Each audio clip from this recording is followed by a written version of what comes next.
Okay, so where I left off in the last video, I was telling you about how the full faith and credit clause, the part of the Constitution, in Article 4, is the part of the Constitution that protects you from, let's say buying a car from somebody in New Mexico and then having that person in New Mexico um, basically give you the deed and then you come back and then him stealing his car back and saying, well, the Colorado doesn't recognize our business transaction, so therefore it's mine again, right?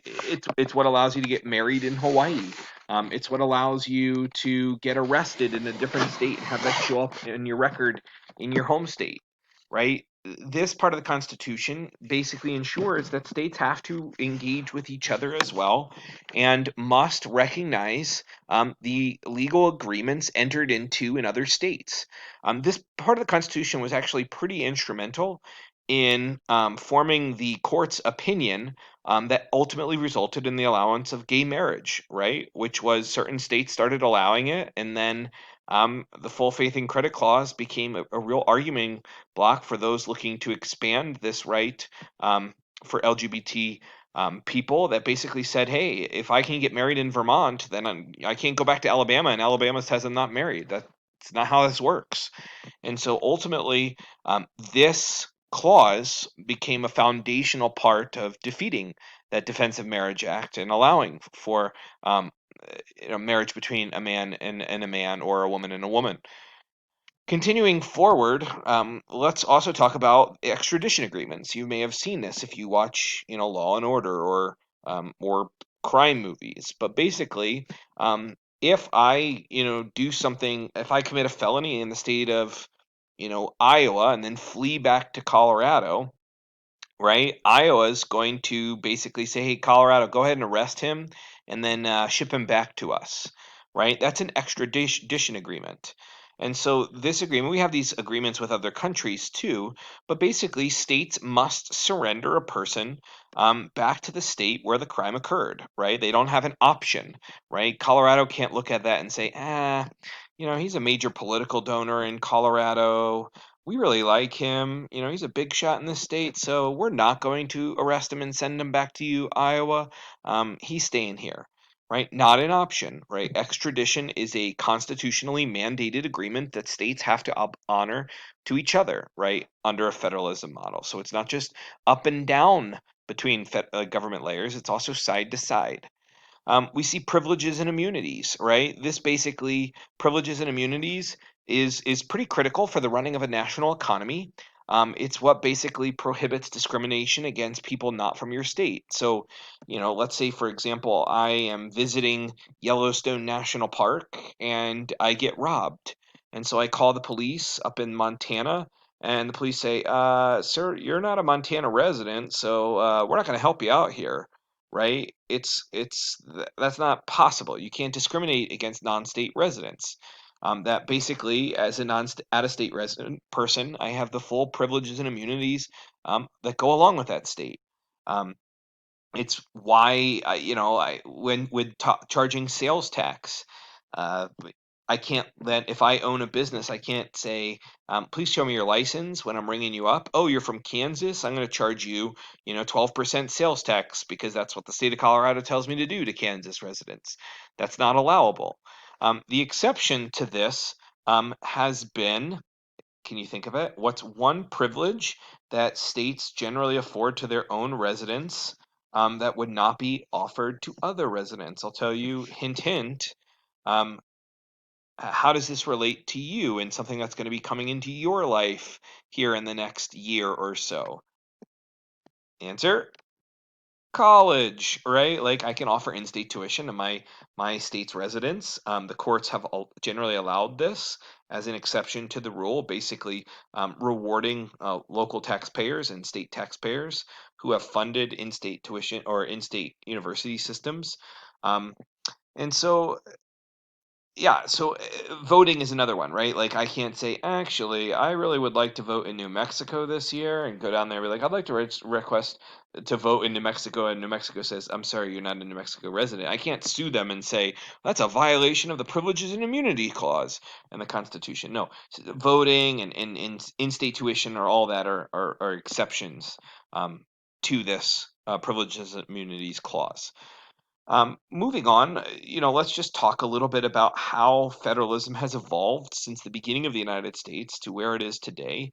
And to kind of tell this story, I'm going to look at the two graphics on the right. When the United States kind of began, we really started as a dual federalism model, right? Where basically there were interactions between federal and state, but for the most part, each layer of government largely handled things within their layer. There was very little interaction, right? That basically, in under a dual federalism model, state government is supreme within the state, and federal government is supreme within, the nation. And so each person or each I'm sorry, layer of government would have their own expressed responsibilities, and they really didn't deviate too far out that was where we started, right? We were a dual federalism system, right? The national government dealt with foreign policy and the military and the postal system and those kinds of things. And the states had nothing to do with any of those things. And at the same token, right, states controlled schools and roads and law enforcement and things like that. And the federal government had nothing to do with local schools or, local roads or anything like that. And so this dual federalism model really, there was interactions, but they were very clear layers, and you stayed in your layer. But at the same time, like as the government and the nation has evolved and case law has been going through the courts and the courts have been clarifying this and saying this is far enough or no, go further. Um, what has happened is our dual federalism model of clear delineation between the levels and layers has kind of blended into something more known as a cooperative federalism model.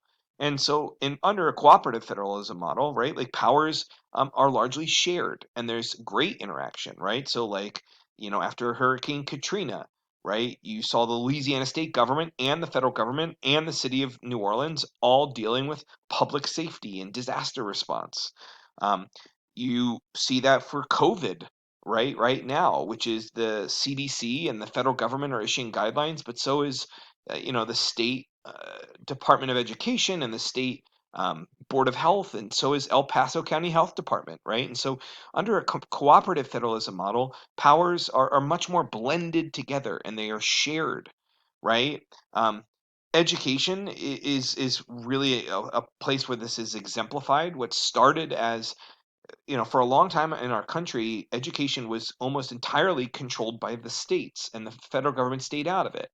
But, we've seen this change a lot, especially in the last 15 years with the passage of No Child Left Behind, and Race to the Top under Obama and all these federal laws and regulations that have been created. And suddenly, Congress is and the federal government is increasingly involved in the education system of our country. And so we have seen over time the United States has moved more from a dual federalism model of clearly delineated layers to a cooperative federalism model, which is much more blended together, right? And so, moving on, the image and the metaphor that we use in AP government, and so does every other AP government teacher across the nation, is cakes, right?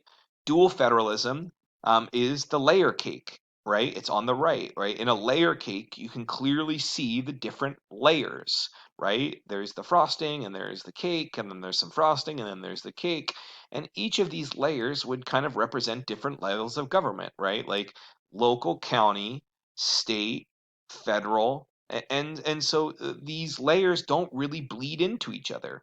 Um, but cooperative federalism would be kind of more of that marble cake, right? That you see in kind of fancier cake mixes or in bakeries, where the cake kind of swirls together and the chocolate and the vanilla kind of swirl together to where they're so intricately interconnected that you really couldn't separate it.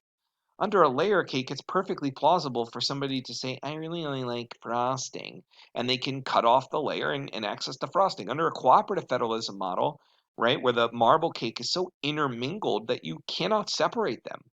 And so, if we were back in session for real, I usually like to do a fun lesson where we do federalism cakes, where people may kind of make their own either layer cake or marble cake.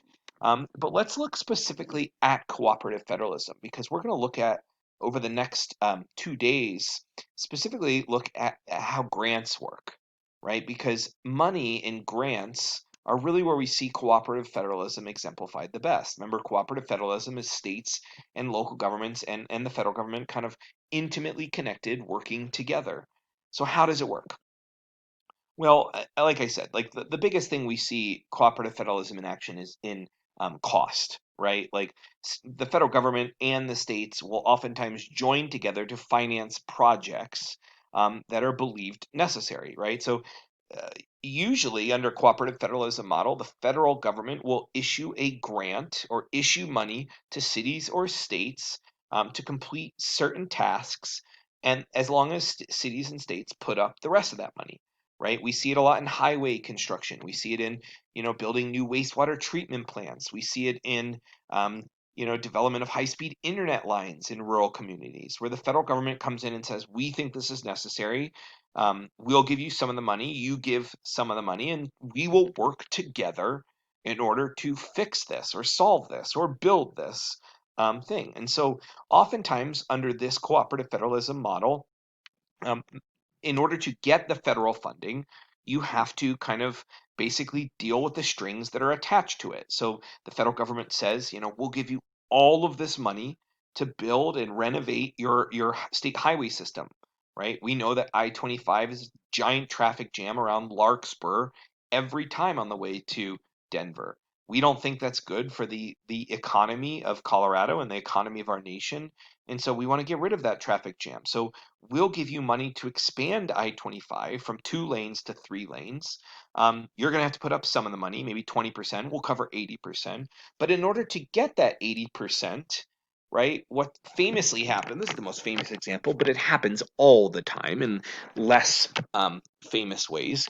But back in the 70s, highway money, which is always needed because highway and road construction is really expensive, but the federal government said, okay, states, you want money to build your highway systems or interstate systems? We'll give it to you. But, we really are having a problem with the drinking age because, under the 10th Amendment, Congress can't pass a federal drinking age. There's, if our commerce powers are not going to allow that. It would get struck down in court. And so the federal government realized like we can't create a federal drinking age, but we want it to be 21. So how do we get all the states to basically play ball and pass their own, state drinking laws to be where you can drink at 21 years old? And so they basically said, "Oh, I have an idea. What if we link federal highway construction money to basically the string or the stipulation that the only way to get that money would be to increase your drinking age?" And so, if Alaska wants to play tough and say, we want to keep it at 18, then sorry, Alaska, you get no more money for highway construction. That is a very common situation for cooperative federalism in the grants program.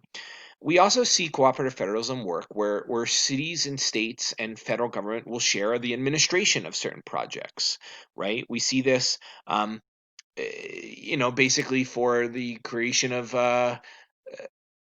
let's say Clean Water Act, right? And so states have like roles to play in administering the Clean Water Act, but so does the federal government, right, through the EPA, but so does the Colorado Department of Natural Resources, right? And so a lot of shared administration of laws and tasks as well would exemplify cooperative federalism. Um, I'm going to kind of move beyond here because basically what we have seen, well, I'll go through this. How has state government advocates, sort of the modern day anti federalists who are hardcore states' rights advocates, how have they responded to the fact that the federal government has, for the most part, continued to get stronger and stronger? And the short answer is That move to continually strengthening the federal government to get stronger and stronger and stronger really started to run its course around the 1980s, when Ronald Reagan took over for the presidency and really started a trend moving in the opposite direction and appointed federal judges who served for life who tended to be more states' right advocates. And so what followed was this thing called devolution, right? Which is basically a steady push to take federal powers and move them to the states. And we're going to wrap up here for today.